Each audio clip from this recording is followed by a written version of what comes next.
On Wednesday night, Jane Park from the Department of Gender and Cultural Studies will be discussing girls, sort of looking obviously at the gender issues at play there, maybe thinking about Golden Girls as well, which I think would be very interesting to sort of look back and see things, how they've changed or stayed the same.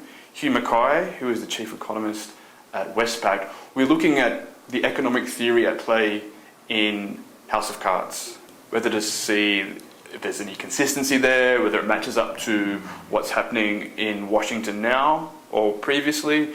And I'll be thinking about The Wire in terms of the success or failure of the American dream and how that show critiques the exertion of power by American institutions.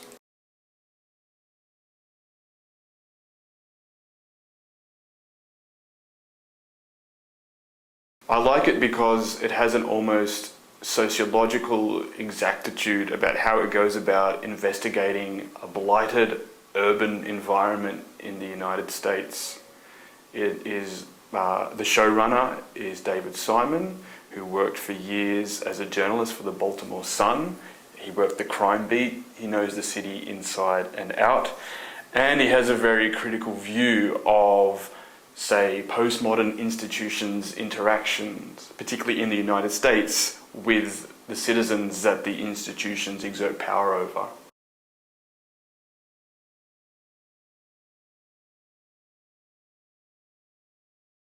What the show did is, given its structure, which is like a visual novel, allowed people to really sort of sit in, understand that they needed to take some time to become accustomed to the world and the way that the world is portrayed, and lock on to a kind of worthy undertaking. TV was never previously thought to be a kind of worthy thing, but with shows like The Wire and the rise of prestige television that is shown on HBO, for example, we get people who, instead of sitting down to a novel, will sit down to a season of TV.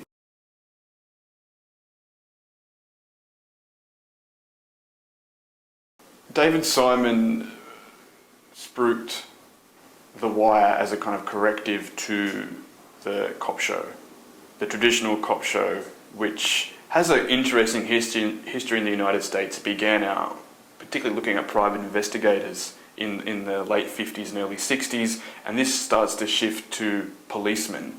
So there's a shift from a private sort of interaction with the law to a naturalizing effect of the kind of rightness of the police officer. What David Simon wanted to do, and using his co-creator of the show, Ed Burns, who was a former policeman turned teacher, so we see one of those characters in the show, was to kind of correct that and not praise the policemen or say that they are always right or that they even know what they're doing a lot of the time. To sort of show that while there is a kind of faceless bureaucratic institution at play, they are peopled on both sides by regular people with regular foibles.